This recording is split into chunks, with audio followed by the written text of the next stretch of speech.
Hello दोस्तों, आप सभी का स्वागत है विशेष फिजिक्स के ऑनलाइन क्लास में। तो आज अपना जो टॉपिक रहेगा वो रहेगा अपने पास वृत्तीय झिल्ली में कंपन यानी वाइब्रेशनल। जो अपने पास जो टॉपिक है, देखो मैंने यहाँ तो लिखी वेव इक्वेशन, पर जो आज का टॉपिक है वो मैंने कहाँ लिखा है, वृत्तीय झिल्ली में कंपन यानी क्या होता है, वृत्तीय झिल्ली क्या होती है, इसको आपको समझना है। यानी इससे कहते हैं, क्या कहते हैं कि vibration of circular membrane. English में क्या कहते हैं, इसका जो टॉपिक का नाम रहेगा वाइब्रेशन ऑफ सर्कुलर मेम्ब्रेन। अब देखो, जो यदि मैं वृत्तीय झिल्ली की बात करता हूँ तो यहाँ पे मैं कोई ऐसी झिल्ली मानता हूँ जो क्या है, तनी हुई है। तनी हुई यानी वो लचीली नहीं है, वो उसको अपन उसकी रेडियस चेंज नहीं कर सकते। एक तनी हुई झिल्ली है, किस तल में है, एक्स वाई तल में। मान लिया कि कोई ऐसी तनी हुई झिल्ली है जो क्या है आपके पास एक्स वाई तल में है। तो जब एक्स वाई तल में यानी ये 2D निर्देशांक की बात कर रहा था, जब 2D निर्देशांक की बात कर रहा है तो इसमें अपन को क्या फाइंड आउट करना है, इसमें जो फाइंड आउट करना है अपन को कंपन फाइंड आउट करना है। यानी जो वाइब्रेशन होते हैं उससे रिलेटेड अपन को इसमें अध्ययन करना है। तो आज अपन देखते हैं कि सबसे पहले तो इसमें जो काम आती है वो क्या काम आती है, वो काम आती है इसमें तरंग समीकरण। तो वेव इक्वेशन आप अच्छे से जानते हो कि वेव इक्वेशन क्या होती है। तो ये मैंने लिख दिया कि ये क्या है, आपकी एक तरह से वेव इक्वेशन है। तो पहले तो क्या करना होगा आपको, यदि ये किस निर्देश तंत्र में बात कर रहा है, ये बात कर रहा है सिलेंड्रिकल कोऑर्डिनेट में। तो यदि सिलेंड्रिकल कोऑर्डिनेट में बात करोगे आप, तो सिलेंड्रिकल कोऑर्डिनेट में बात करने के लिए पहले जो वेव इक्वेशन है इसको किस में लिखना होगा, सिलेंड्रिकल कोऑर्डिनेट में। फिर उसका अपन क्या करेंगे, चरों की पृथक्करण विधि द्वारा इसका सॉल्यूशन निकालेंगे। फिर उसमें जो भी वाइब्रेशनल आएगा वो उसकी कंडीशन आएगी, वो लगा के फिर उसके वाइब्रेशन अपन निकालेंगे। तो देखो बात करते हैं सबसे पहले सिलेंड्रिकल कोऑर्डिनेट के लिए मैंने क्या लिखा है, यहाँ पे एक वेव इक्वेशन लिखी है। क्या लिखी है, सबसे पहले मैंने एक वेव इक्वेशन लिखी है। तो सबसे पहले तो अपन को क्या करना है कि ये जो डेल स्क्वायर साई है इसको किस में फाइंड आउट करना है, सिलेंड्रिकल कोऑर्डिनेट में। क्योंकि ये अपन को कहाँ पे काम में लेना है, सिलेंड्रिकल कोऑर्डिनेट वाली टर्म में काम में लेना है। इसलिए मैंने यहाँ पे वेव इक्वेशन को क्या कर दिया, पहले फाइंड आउट कर दिया। तो देखो del square psi is equal to 1/v square, del square psi अपन में डेल टी स्क्वायर ऐसे का ऐसे लिख दिया। कोई डाउट, ये मैंने आपको तरंग समीकरण पहले भी लिखाई थी, जिसमें साई क्या होता है कोई भी तरंग फलन हो गया, टी क्या होता है तरंग संचरण का समय हो गया, यानी जो भी वेव प्रोपिगेट करती है उसका टाइम है, ठीक है। और जो v है वो क्या है, वेलोसिटी ऑफ वेव है, यानी तरंग का वेग है। अब यदि मैं बात करता हूँ कि अपन को क्या निकालना है, यहाँ पर डेल स्क्वायर निकालना है। तो देखो डेल स्क्वायर निकालने के लिए आपको फॉर्मूला पता है, curve linear coordinate system unit first में मैं भी आपको बता चुका हूँ, यहाँ भी इसी यूनिट में भी कई बार आपको बता चुका हूँ। तो अब तक आपको फॉर्मूला याद हो जाना चाहिए। 1/h1 h2 h3 del upon del u1 h2 h3 by h1 del upon del u1 plus del by del u2 h1 h3 upon h2 del by del u2 plus del by del u3 h1 h2 by h3 और del upon del u3। अब मैं इसको क्या करता हूँ, यदि cylindrical coordinate में लिखता हूँ तो ये क्या हो जाएगा, u1 equal to rho, u2 equal to 5, u3 equal to z। ऐसे ये क्या हो जाएगा, h1 इक्वल टू रो 1 रो, यानी इसकी ये क्या हो जाएगी आपकी वैल्यू। ये आपको क्या होनी चाहिए, सभी निर्देश तंत्र की याद होनी चाहिए, सिलेंड्रिकल की याद होनी चाहिए, स्फेरिकल की याद होनी चाहिए, कार्टेशियन की याद होनी चाहिए। कम से कम इन तीन की तो याद होनी चाहिए आपको।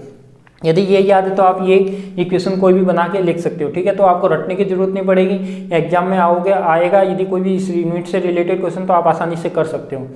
तो इस फिर क्या करेंगे, अब देखो मैंने ये जो इक्वेशन थी इसमें सब ये वैल्यू रखी। तो 1/h1 h2 h3, तो ये देखो h3 और h1 और h3 तो क्या है 1 h2 रो है, तो यह क्या आ गया 1 रो डेल अपॉन डेल u1, तो ये क्या आ गया डेल अपॉन डेल रो, क्योंकि u1 कितना है रो है।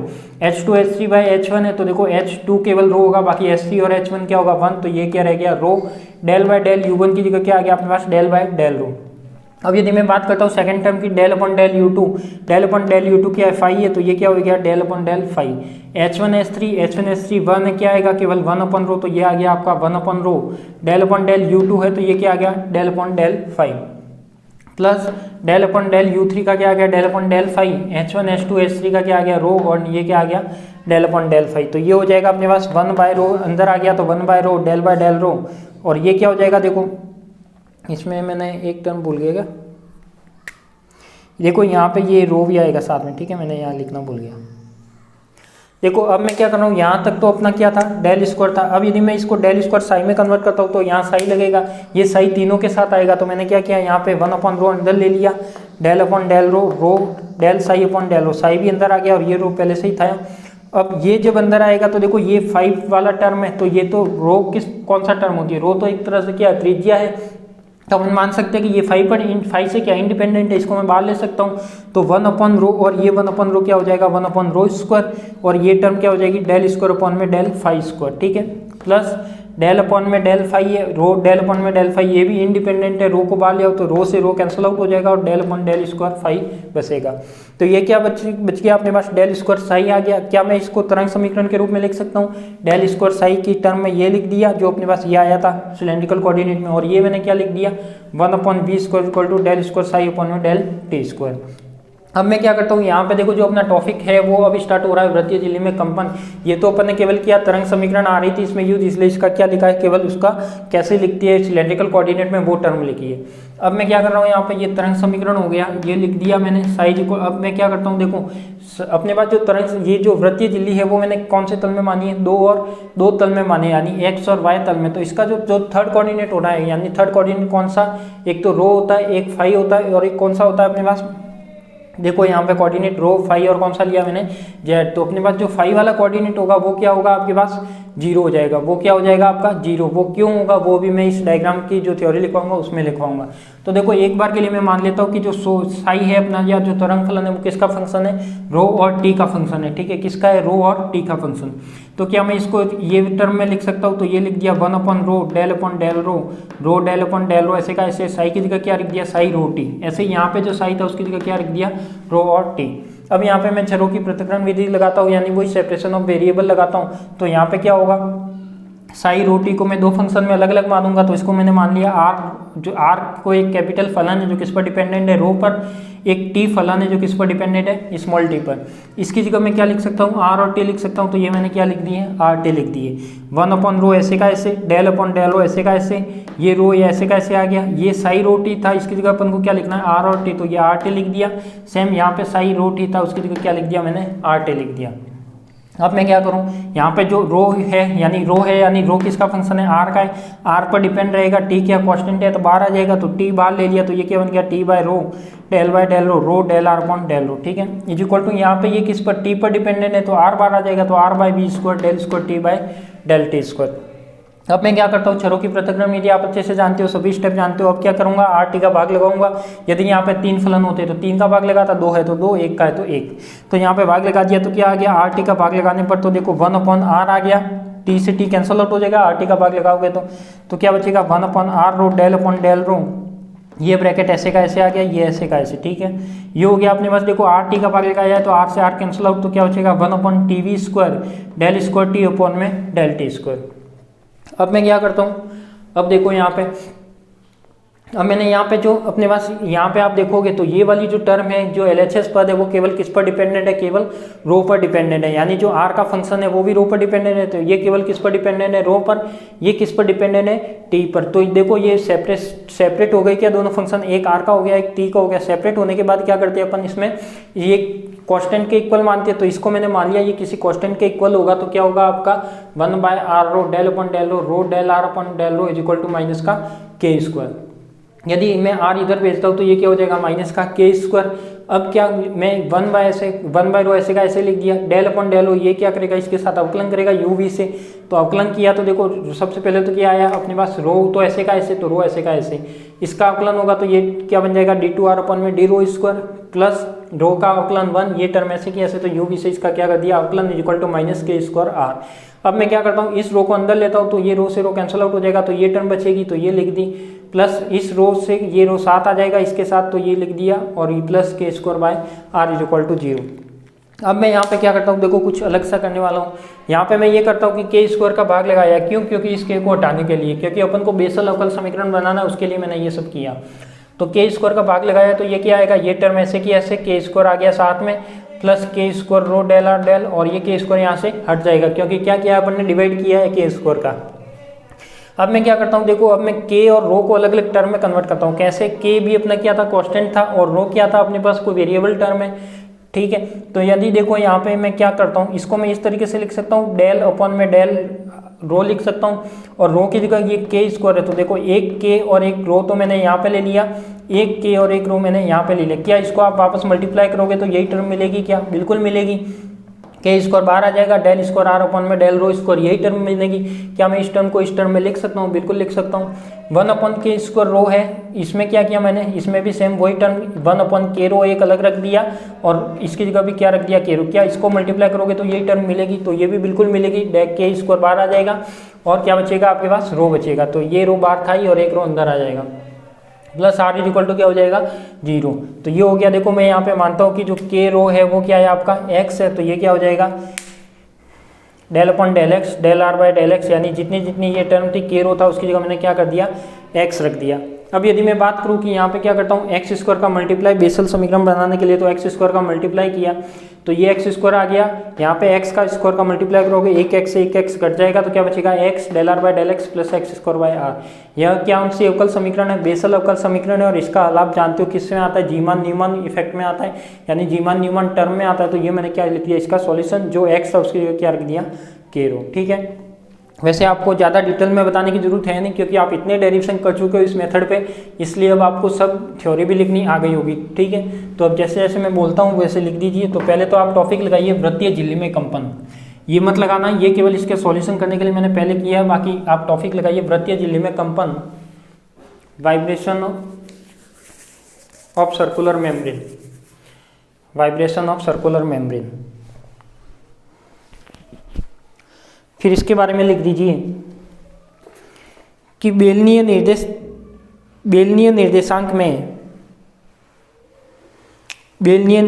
में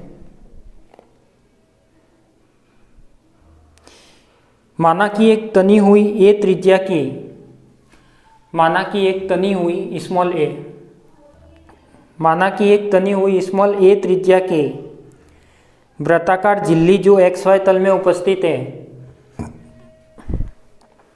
माना कि एक वृत्ताकार झिल्ली XY तल में उपस्थित है, अर्थात z इक्वल टू 0, अर्थात z इक्वल टू 0, और इसमें ऊर्ध्वाधर कंपनों का अध्ययन करना है, और इसमें ऊर्ध्वाधर कंपनों का अध्ययन करना है।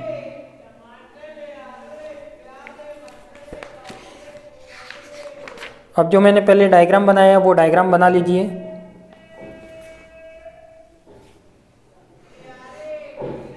जो मैंने डायग्राम बनाया है उसको डायग्राम बना लीजिए।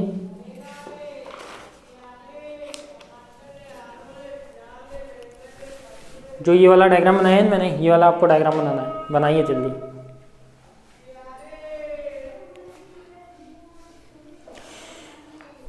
थोड़ा जल्दी करना।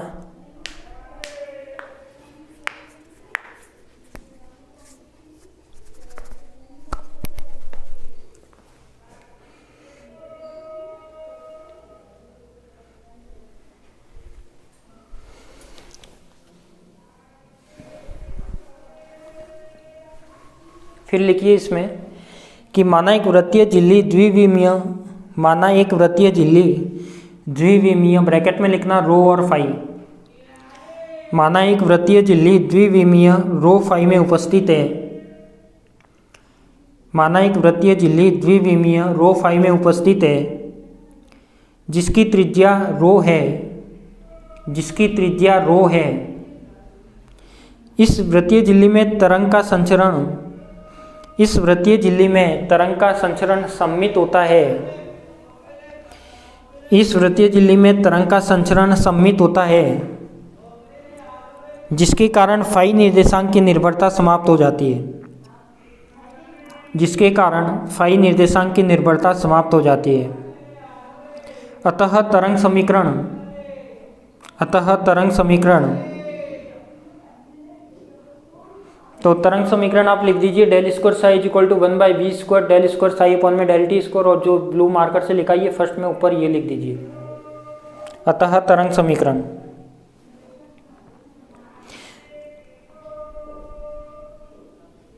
तो तो इसमें देखो ये फाई 0 क्यों होगा, क्योंकि इसमें मैं क्या कह रहा हूँ कि जो वृत्तीय झिल्ली में कंपन होते हैं वो क्या होते हैं, सममित होते हैं। जब इसमें सममित का मीनिंग है, सममित का मीनिंग क्या होता है, दोनों साइड एक जैसा, सिमेट्रिक, यानी सममित का मीनिंग होता है सिमेट्रिक, इंग्लिश में उसे सिमेट्रिक बोलते हैं। तो सिमेट्रिक, ये देखो जब सिमेट्रिक होगा तो ये फाई तो यहाँ पे क्या रहेगा, इंडिपेंडेंट रहेगा, क्योंकि हाफ इधर भी सेम रहेगा, हाफ इधर भी सेम रहेगा, तो ये फाई इसके लिए क्या हो जाएगा, आपका 0 हो जाएगा। इसलिए मैंने यहाँ पे फाई को क्या मानेंगे आप, 0 मानेंगे, तो जो दो फंक्शन है वही उस पर ही डिपेंड करेगा। ठीक है, लिख दिया तरंग समीकरण। फिर लिखिए यह तरंग फलन, फिर वो मत लिखिए, फिर आप एक काम करो, ये लिख लीजिए पहले जो तरंग समीकरण है, तरंग समीकरण को आप बेलनीय निर्देश तंत्र में लिख दो, समीकरण नंबर 2 तक। ये जो इस साइड का पोर्शन लिखा हुआ फर्स्ट भाग में, इसको आप कंप्लीट लिख दो।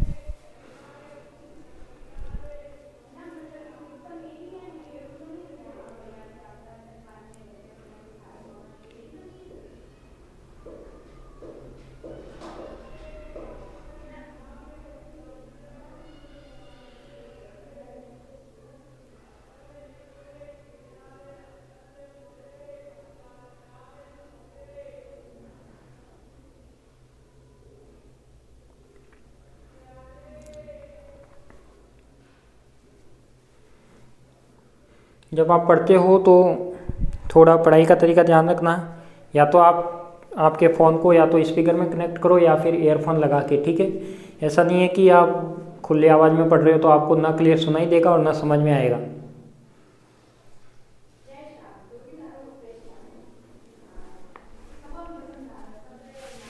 लिख दिया ये वाला,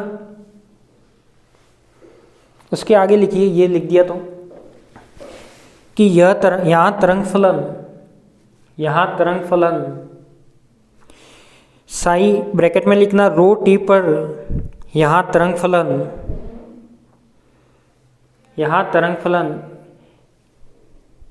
साई ब्रैकेट में लिखना रो टी पर निर्भर करता है, यहाँ तरंग फलन साई रो टी पर निर्भर करता है, अतः इसलिए फलन के रूप में लिखने पर। ये कैसे पता लगा कि इस रो टी पर ये निर्भर कर रहा है, देखो यहाँ पे आपके पास जो ये टर्म आई थी, यहाँ पर तो मैंने क्या लिखा कि ये वाली टर्म लिख ली समीकरण नंबर 2 से। अब मैंने इसके पहले आपको लिखाया है कि यहाँ पे फाई इज इक्वल टू क्या होगा, 0, क्योंकि ये क्या है, सममित है। जब सममित है तो यहाँ पे फाई इंडिपेंडेंट रहेगा, तो फाई वाली टर्म तो गई यहाँ से, इसका तो कोई काम है नहीं अपने पास। अब अपने पास जो टर्म बची वो क्या बची, देखो ये वाली टर्म बची, ये 2 टर्म, यानी फाई वाली ये 2 टर्म थी, ये 2 टर्म तो गई, तो क्या बचा, केवल ये वाली टर्म बची। तो ये मैंने लिख दिया 1/रो डेल अपॉन डेल रो, और ये टर्म ऐसे कैसे लिख दी, इज इक्वल टू यहाँ पे क्या रहा, ये जो इस साइड में था। तो अब यहाँ पे देखो आपके पास एक तो रो का रह गया फंक्शन, एक रह गया आपके पास टाइम का। तो ये किस पर, एक तो रो पर डिपेंड करेगा और एक डिपेंड करेगा टी पे। तो मैं मान लेता हूँ कि जो साई तरंग फलन होगा वो किसका होगा, साई रो टी का होगा। तो इसको मैं फलन के रूप में लिखता हूँ, तो साई की जगह क्या कर दिया मैंने, ये फलन लिख दिया। तो ये समीकरण नंबर 3 तक लिख दीजिए आप। समीकरण 3 के अब आप लिख लीजिए, समीकरण 3 लिख लीजिए, और समीकरण 3 के बाद ये भी लिख दीजिए, चरों की पृथक्करण विधि।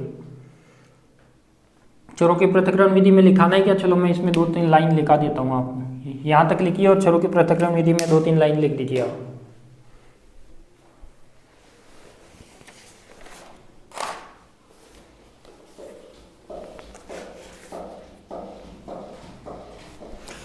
लिखिए इसमें कि चरों की पृथक्करण विधि के अनुसार तरंग फलन साई रो टी का पृथक्करण करते हैं। चरों की पृथक्करण विधि के अनुसार तरंग फलन साई रो टी का पृथक्करण करते हैं। माना एक फलन कैपिटल आर है, जो कि केवल निर्देशांक रो पर निर्भर करता है। माना एक फलन कैपिटल आर है जो कि केवल निर्देशांक रो पर निर्भर करता है।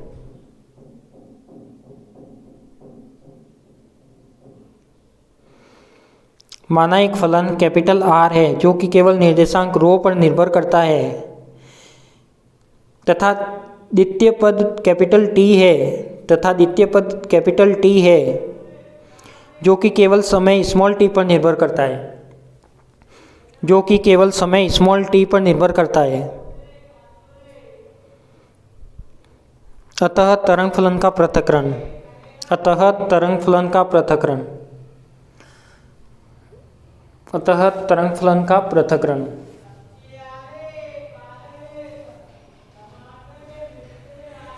अब आप इसको लिख लो यहाँ तक, समीकरण नंबर 4 तक। यहाँ से यहाँ समीकरण 4 तक लिखो, फिर उसके बाद कुछ थ्योरी और लिखवाऊंगा। और थ्योरी क्या लिखवाऊंगा अब आपको शायद याद भी हो गई होगी।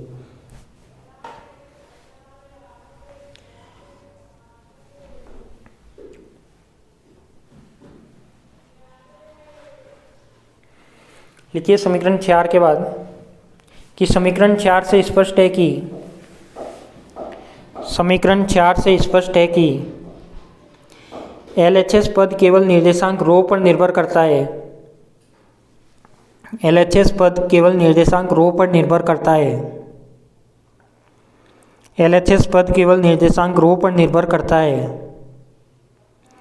अर्थात निर्देशांक रो में परिवर्तन करने पर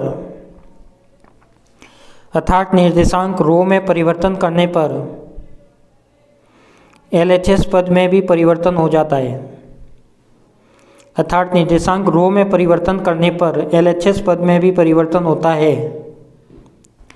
तथा RHS पद अपरिवर्तित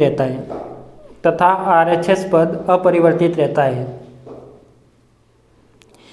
इसी प्रकार RHS पद केवल स्मॉल t समय पर निर्भर करता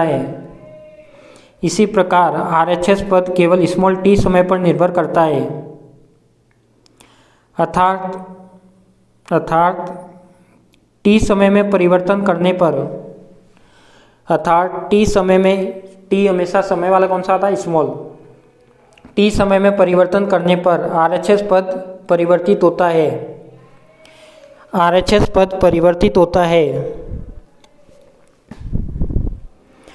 LHS पद अपरिवर्तित रहता है। लेकिन यह तभी संभव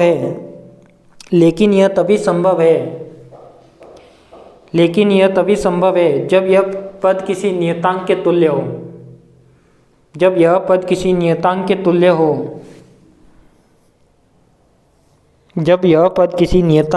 हो।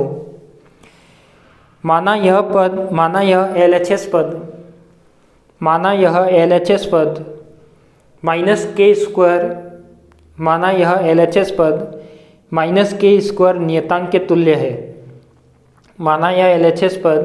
-k² नियतांक के तुल्य है।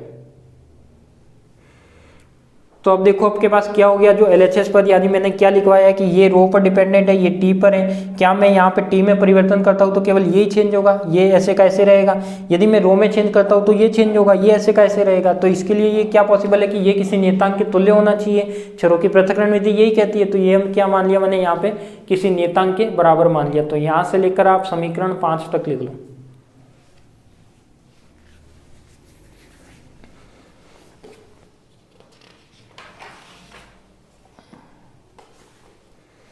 समीकरण 5 नहीं, आप लिख दो समीकरण 5 के। अब ये तो पूरा मेथड ही है। समीकरण 6 तक आ जाओ आप।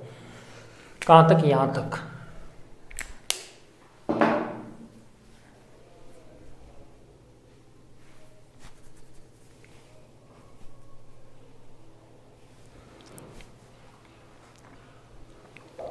लिख लो समीकरण 6 तक।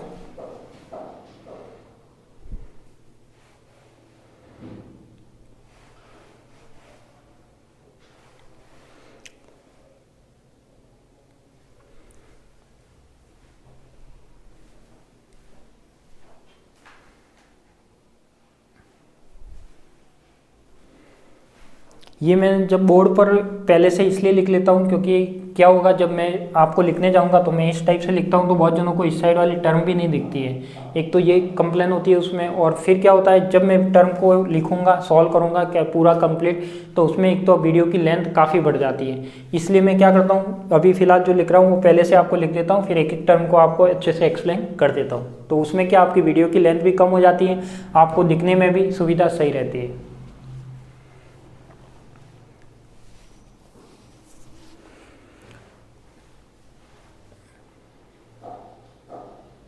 लिख लिया समीकरण 6 तक। फिर लिखिए समीकरण 6 एक साधारण अवकल समीकरण नहीं है। समीकरण 6 एक साधारण अवकल समीकरण नहीं है। समीकरण 6 एक साधारण अवकल समीकरण नहीं है, यह एक विशिष्ट अवकल समीकरण है।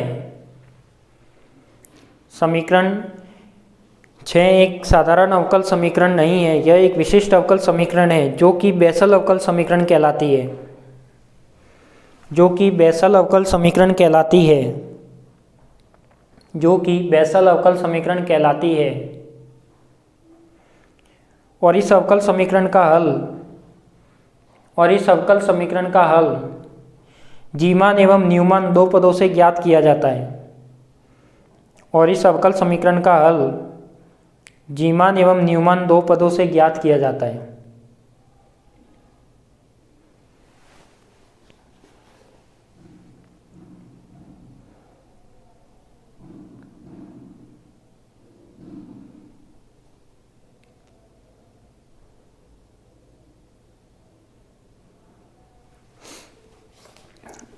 लिख दिया।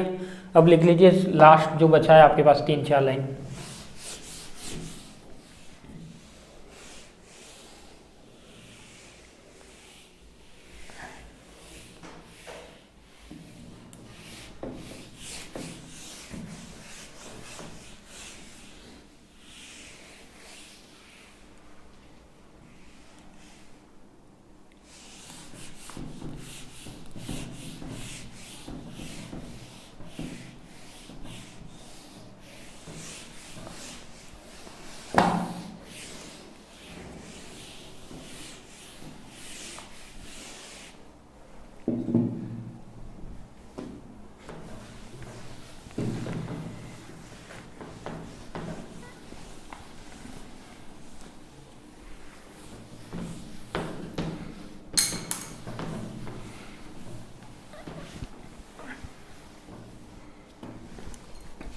अब क्या करना है अपन को, अब देखो जो जो अपन ने किसका सॉल्यूशन निकल गया, जो इस साइड वाले का था उसका सॉल्यूशन निकल गया। अब दूसरा अपन को टी का सॉल्यूशन निकालना है, उसके लिए क्या करें, क्या मैं समीकरण 4 से ऐसे लिख सकता हूँ, क्या बताओ। समीकरण 4 है, ये तो आपका क्या हो गया, देखो ये जो इक्वेशन थी यानी यहाँ पे क्या आना चाहिए आपका माइनस का के स्क्वायर। क्या इसको मैं ऐसे लिख सकता हूँ, माइनस का K square is equal to, ये क्या माना, देखो ये वाली जो टर्म थी यहाँ पे के स्क्वायर माना था, इसको मैं ऐसे लिख देता हूँ और ये हो जाएगा T V square del square T upon में डेल टी स्क्वायर। क्या मैं ऐसे लिख सकता हूँ, इसको मैं ऐसे भी लिख सकता हूँ 1 upon T V square del square T upon में डेल टी स्क्वायर। मैथमेटिक्स के स्टूडेंट हो आप अच्छे से जानते हो दोनों एक ही चीज़ है। यदि मैं इसको इधर भेज देता हूँ तो ये क्या आएगा, डेल टी अपॉन में del T square is equal to minus का K square T V square. क्या मैं इसको इधर लाऊंगा तो ये क्या बनेगा, डेल टी अपॉन में डेल टी स्क्वायर प्लस के स्क्वायर वी स्क्वायर और टी इज इक्वल टू क्या बनेगा 0।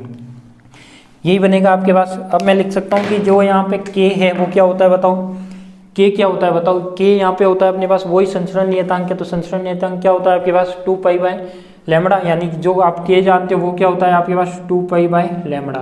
क्या मैं इसको मल्टीप्लाई डिवाइड कर सकता हूँ एफ से, तो ये क्या हो जाएगा आपके पास ओमेगा और ये क्या हो जाएगा बी, यही तो होगा ओमेगा अपन वी। यदि मैं इसकी वैल्यू निकालूँ तो ये क्या बन जाएगी के, तो ओमेगा स्क्वायर करूँ तो ये क्या बन जाएगा के स्क्वायर वी स्क्वायर है। यहाँ पे क्या है देखो क्या है के स्क्वायर वी स्क्वायर है, इसकी जगह मैं क्या रख सकता हूँ ओमेगा, तो ये हो जाएगा del T square plus omega square T is equal to 0।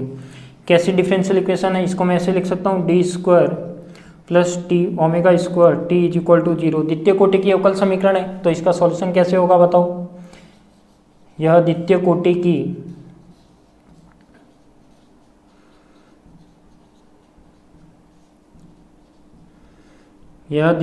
की अवकल समीकरण है। अतः इसका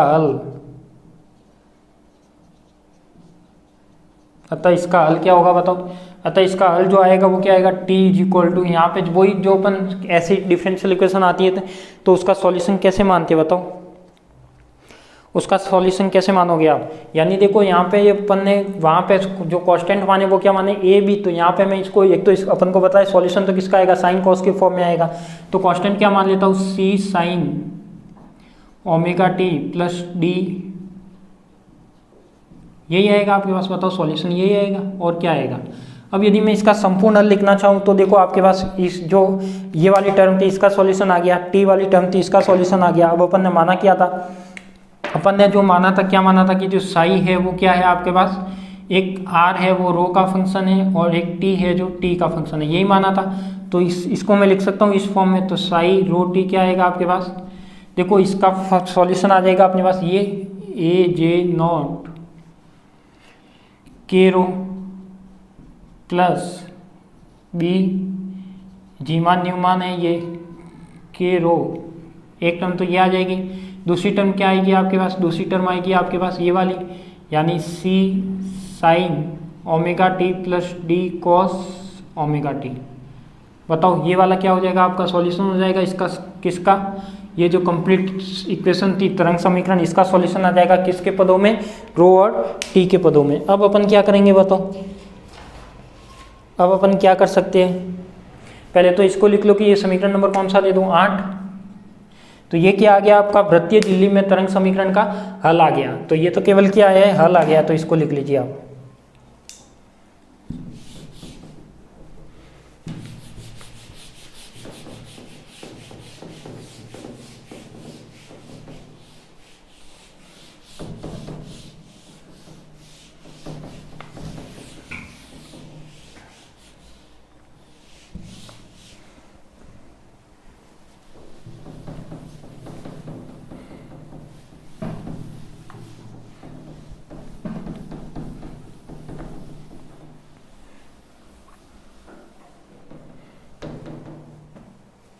लिखिए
लिख लीजिए समीकरण 8, समीकरण 8 वृत्तीय झिल्ली में उत्पन्न तरंगों की, समीकरण 8 वृत्तीय झिल्ली में उत्पन्न तरंगों की तरंग समीकरण का हल कहलाता है, तरंग समीकरण का हल कहलाता है, तरंग समीकरण का हल कहलाता है। इसके बाद लिखिए हम जानते हैं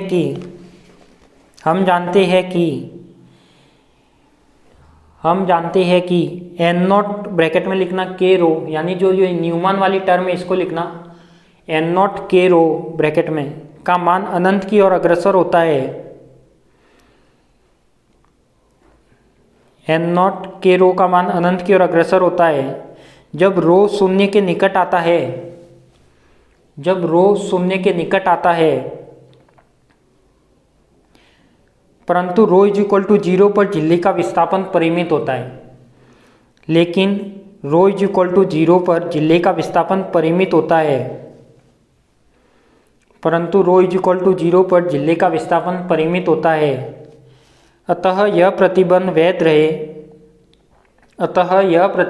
रहे इसलिए यह आवश्यक है कि इसका गुणांक भी शून्य के बराबर हो, इसका गुणांक भी शून्य के बराबर हो।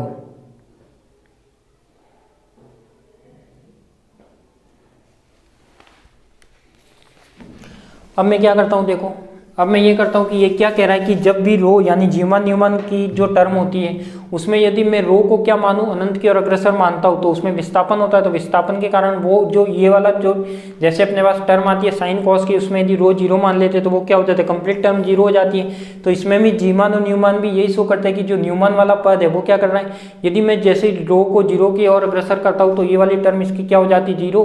तो यहाँ पे जब ये जीरो हो जाएगी तो बी क्या हो जाना चाहिए, यहाँ पे शून्य। तो जब b इज इक्वल टू शून्य होगा तो अपने पास साई क्या आएगा, rho T is equal to, ये बचेगा केवल ये वाला, और क्या बचेगा, कंप्लीट ये टर्म बचेगी c sign omega t plus D cos omega T.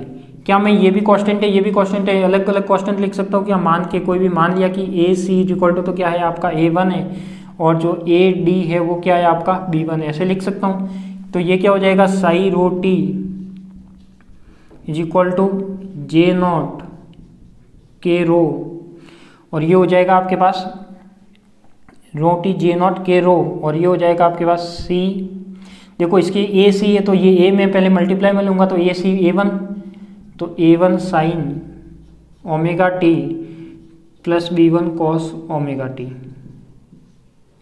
तो ये आपका क्या हो जाएगा, इसका कंप्लीट सॉल्यूशन हो जाएगा विस्थापन के मानने के बाद भी। ठीक है, अब इसके बाद अपन को क्या लिखना है, इसके बाद अपन को आयाम कंपन के निकालने टर्म, तो इसको लिखिए फिर मैं निकलवाता हूँ वो दोनों केस कैसे होंगे।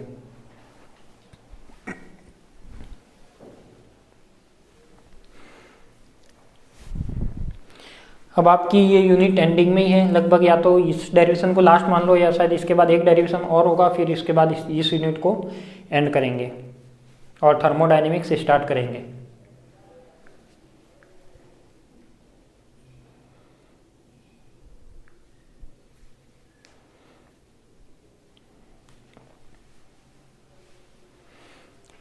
ये तो हटा दो, केवल ये वाली टर्म रखूंगा, बाकी सब हटा देता हूँ।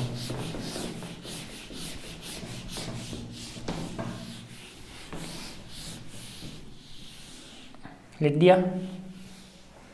ये टर्म मैं कहाँ पे लिख लेता हूँ, यहाँ ऊपर लिख लेता हूँ, psi rho T is equal to J naught के रो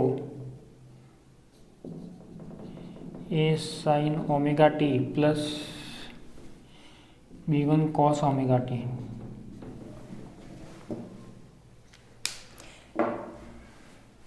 ये मैंने ए क्यों नहीं माना, क्योंकि ये से आप काट दोगे इसलिए मैंने ये नहीं माना, A1 B1 मान लिए। ठीक है, हटाओ इसको।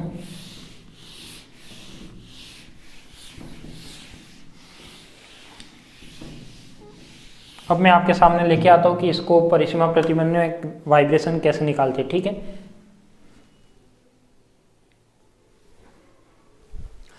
देखो तो अपन ने क्या किया था, ये जो समीकरण जो आई थी लास्ट में जो सॉल्यूशन आया था वहाँ तक कॉमन था, आप सबको समझ में भी आ गया होगा। अब अपन को कुछ बाउंड्री कंडीशन लगानी है, यानी बाउंड्री कंडीशन निकाल के अपन को क्या निकालना है, उसके कंपन निकालने।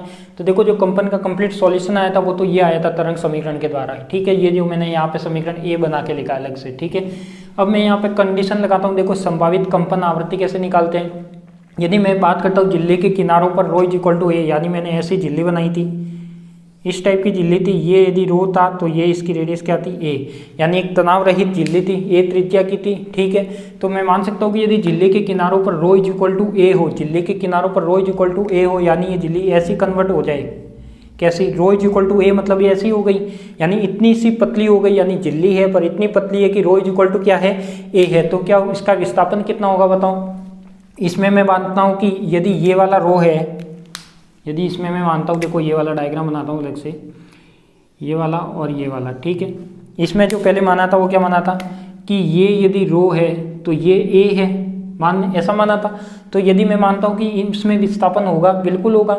यदि वो बात कर रहा है कि रो इज इक्वल टू ए पर, तो ये डायग्राम कैसा बन जाए आपका, ऐसा बन जाए जिसमें रो भी क्या हो और ए भी क्या हो। यदि रो ये है और ए भी क्या है, ये है, यानी इसमें जो मैं कह सकता हूँ कि इसमें कुछ भी विस्थापन था अब झिल्ली इतनी पतली हो गई कि इसमें विस्थापन कुछ भी नहीं है, यानी विस्थापन कितना हो गया, 0। तो मैं मान सकता हूँ कि यहाँ पे जो रो इज इक्वल टू ए पर कंपन का विस्थापन होता है वो कितना होता है, 0 होता है। तो इस झिल्ली की यानी सर्कुलर मेम्ब्रेन की बात कर रहा हूँ, तो उसके लिए क्या हो जाएगा, जे के ए इज इक्वल टू 0, यानी यहाँ पे जो रो आ रहा था, देखो यहाँ पे रो था, उसकी जगह मैंने क्या लिख दिया, ए, क्योंकि रो इज इक्वल टू क्या आ रहा है, ए। इस पर ये टर्म क्या हो जाएगी, 0, क्योंकि अपने बताते हैं कि यहाँ पर जो विस्थापन होगा क्या होगा, 0, क्योंकि ये किसकी टर्म को शो करता है, विस्थापन की टर्म को।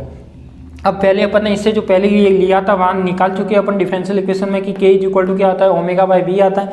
तो इसको मैं ओमेगा बाय वी लिख सकता हूँ, तो ये लिख दिया मैंने, जे नॉट के की जगह omega by V is equal to 0। अब मैं लिखता हूँ कि यहाँ आवृत्तियों के बहुत अधिक मान हो सकते हैं, यदि ओमेगा है, ओमेगा 1 के लिए निकालो, 2 के लिए निकालो, 3 के लिए निकालो, ऐसे अलग अलग मान हो सकते हैं। क्या मैं इसको ओमेगा एन की टर्म में लिख सकता हूँ, क्योंकि आवृत्ति कैसे निकलेगी, ओमेगा 1 निकल सकती है, ओमेगा 2, 3, ऐसे वैल्यू निकल के अलग अलग निकल सकती है बहुत सारे मानों की। तो यहाँ पे लिख दिया मैंने, कंप्लीट के लिए क्या लिख दिया, सिग्मा लगा दिया ओमेगा एन के लिए, जे नॉट ओमेगा की जगह omega N A by V, और ये जो टर्म थी उसकी जगह ओमेगा था, वहाँ क्या लगा दिया मैंने, ओमेगा एन। तो एक तो इक्वेशन अपनी ये आ गई कि अपने पास जब विस्थापन शून्य होता है तब ये इक्वेशन आ जाएगी। अब मैं क्या करता हूँ, दूसरा कंडीशन मानी मैंने, संभावित कंपन आयाम निकालना है। उसमें क्या माना कि प्रारंभ में t इज इक्वल टू 0 पर झिल्ली का विस्थापन है, यानी t इज इक्वल टू 0 जब प्रारंभिक की बात करते हैं, विस्थापन शून्य होता है, तब अपन ने क्या माना कि प्रारंभ में t इज इक्वल टू 0 पर झिल्ली का प्रारंभिक विस्थापन कितना होगा, रो टी होगा। जब अपन t इज इक्वल टू 0 मान ले, इसका मतलब जो साई रो टी था उसकी जगह क्या आएगा, केवल साई रो आएगा, और प्रारंभिक के लिए साई नॉट लगा दिया, t क्या हो जाएगा आपका 0। क्या मैं इसको समीकरण बी में रख सकता हूँ, क्या बाउंड्री कंडीशन कैसे लगाते, पहले जो एक समीकरण आती है दूसरी कंडीशन इसके अंदर अप्लाई होती है, तो इसमें लगाऊंगा, जो इधर का रिजल्ट है वो क्या लगेगा, यहाँ लगेगा, साई रो टी की जगह क्या आ जाएगा, ओनली साई रो। अब देखो अपने पास जो टी वाली टर्म है वो क्या हो जाएगी आपके पास, 0 हो जाएगी, यानी देखो अपने पास एक तो क्या रहेगा, j naught omega n by A v रहेगा, तो ये वाली टर्म तो ऐसे की ऐसे रह गई, ठीक है। यदि टी इज इक्वल टू 0 माना है तो ये क्या हो, ये सॉरी ओमेगा एन आएगा, ठीक है। तो ये क्या आ जाएगा आपका, omega N rho by V, ये तो अपन ने क्या किया, ऐसे का ऐसे, और इसमें भी आप यदि ए लगाओगे तो ठीक है, यदि रो के लिए बात करते हो तो रो लगा देना, ठीक है, क्योंकि ए और रो क्या इक्वली तो है। तो अब यहाँ पे क्या कर सकता हूँ, अब यहाँ पे ये आप कहोगे ये वाली टर्म कहाँ गई बताओ, क्योंकि t इज इक्वल टू 0 पर था, जब t इज इक्वल टू 0 लोगे तो क्या आएगा आपके पास, cos 0 sin 0, ये कंप्लीट टर्म 0, cos 0 1 देगा, तो अपने पास क्या bn बचेगा, तो ये मैंने साथ में क्या लिख दिया यहाँ पे bn। तो ये bn कहाँ से आया, जब t इज इक्वल टू 0 आप इसमें रखोगे तो ये टर्म पूरी 0 हो जाएगी, ये cos 0 1 हो जाएगा, तो क्या बचेगा bn, और साथ में जो ये वाली टर्म थी वो बचेगी। तो ये कंप्लीट क्या आ गया इसका सॉल्यूशन, किसके लिए, t इज इक्वल टू 0 पर के लिए। अब मैं क्या करता हूँ, जैसे अपन पहले भी आप डेरिवेशन में पढ़ चुके हो कि इसमें कुछ मल्टीप्लाई करते हैं इंटीग्रेशन बनाने के लिए, तो देखो मैंने समीकरण को दोनों तरफ रो जे नॉट ओमेगा एन था, तो यहाँ पे एम रो अपन बी से गुणा कर लिया। जैसे अपन ने यदि इसके पीछे वाले आपने क्लास पढ़ी है तो सेम जो टर्म आती है उसी टर्म का सब एन की जगह एम लेके अपन क्या कर लेते हैं, मल्टीप्लाई और इंटीग्रेशन लगा देते हैं। तो यहाँ पे क्या किया मैंने, ये वाली टर्म से गुणा करके 0 से a के बीच रो के सापेक्ष क्या किया, समाकलन किया है। तो देखो यहाँ पे जो साई रो था, तो साई रो तो अपने पास ऐसे का ऐसे आ गया ये, और जो ये वाली टर्म थी ये टर्म के साथ इंटीग्रेशन होकर क्या आ गया, दोनों साइड से मल्टीप्लाई, तो ये वाली टर्म क्या आ गई आपकी, ये आ गई। अब इस साइड भी मल्टीप्लाई होगा, बी एन ऐसे का ऐसे, ये क्या था जे नॉट, यानी जे नॉट ओमेगा एन रो, तो ये वाली टर्म ऐसे की ऐसे, जो मल्टीप्लाई वाली टर्म है वो क्या है ये, और बी एन को मैंने क्या लिख दिया आगे, यानी ये सिग्मा बी एन ऐसे का ऐसे, ये टर्म यहाँ पे ऐसे की ऐसे, और जिसके रेस्पेक्ट में होगा वो लिख दिया मैंने डी रो के रेस्पेक्ट में, और ये जो टर्म थी उसको लिख दिया यहाँ पे।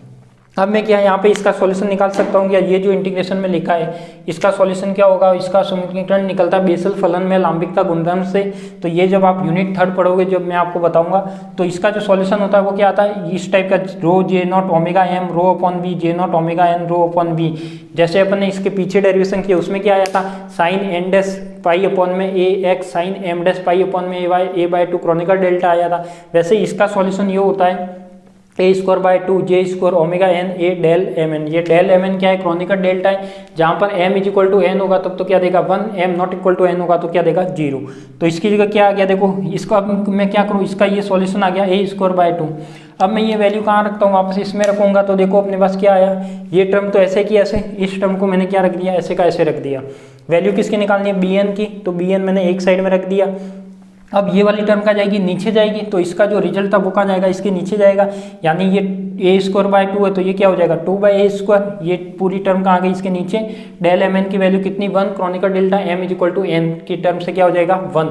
यदि 0 करोगे तो ये कंप्लीट 0 हो जाएगा, तो अपना आंसर नहीं निकलेगा, ठीक है, वो मीनिंगलेस हो जाएगा। तो ये क्या हो गया आपका, ये वाला हो गया, और ये टर्म ऐसे की ऐसे, तो अपना क्या निकल गया, इस तरह से बी एन का मान निकल गया। इसी प्रकार मैं मानता हूँ कि यदि अब अपन को क्या निकालना, बी एन का मान तो यहाँ से निकल गया, अब ए एन का भी निकालना होगा। तो ए एन का निकालने के लिए क्या करूँ मैं, ऐसी कंडीशन मान सकता हूँ, माना प्रारंभ में टी इज इक्वल टू 0 पर डेल साई अपॉन में टी, तो डेल साई अपॉन में डेल टी, यानी टी इज इक्वल टू 0 पर यदि अवकलन वाली टर्म मानता हूँ तो क्या आएगा, यदि मैं इसका अवकलन करूंगा तो देखो ये दोनों, ये कॉस का साइन बनेगा, साइन का कॉस बनेगा, तो अपने पास क्या पहले से ऑपोजिट होगा, यानी देखो कॉस का साइन बना तो ये टर्म 0, क्या बचेगा अपने पास, ये इसकी वैल्यू 1 होगी तो केवल क्या बचेगा, ए एन बचेगा। तो देखो ए एन बचेगा तो मैंने क्या लिख लिया, omega N A N J naught omega N, यानी अब मैंने यहाँ से डायरेक्ट लिख लिया कि यहाँ पे बी एन की जगह क्या आएगा, केवल ए एन आएगा और कुछ भी इफेक्ट नहीं आएगा।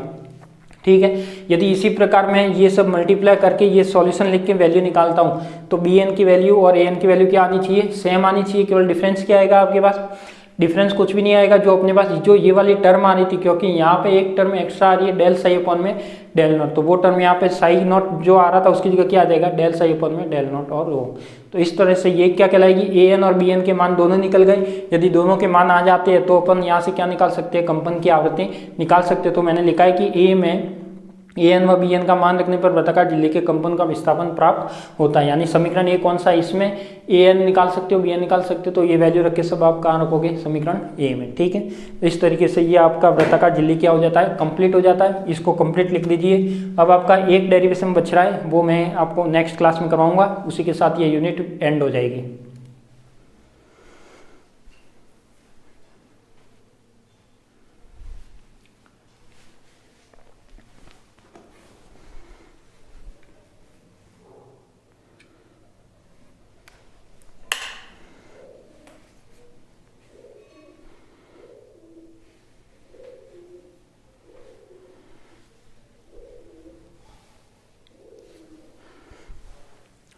जो मैंने लिखा है उसको कंप्लीट लिख दीजिए, तो ये आपका डेरिवेशन कंप्लीट हो गया।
ठीक है, लिख दिया होगा।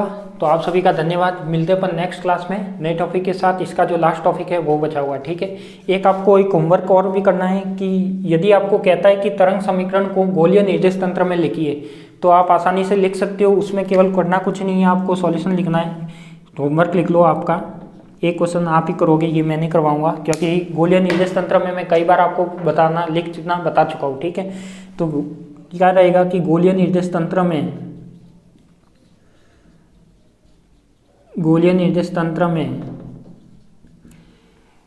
तरंग समीकरण को लिखिए। तरंग समीकरण को लिखिए, कुछ नहीं है, केवल डेल इसको लिखना आना चाहिए तो सब कुछ आ जाएगा। ठीक है, तो इसको आप करना है, और हो सके तो इसका सॉल्यूशन भी आप निकाल सकते हो कांस्टेंट मान के, ठीक है। जो भी कंप्लीट सॉल्यूशन आता है साइज इक्वल टू आप r थीटा फाई का मानोगे, इस तरीके से सॉल्यूशन आएगा। तो ये आपको करना है। बाकी एक क्वेश्चन बच रहा है, वो मैं आपको कल करवाऊंगा नेक्स्ट क्लास में, ठीक है। धन्यवाद।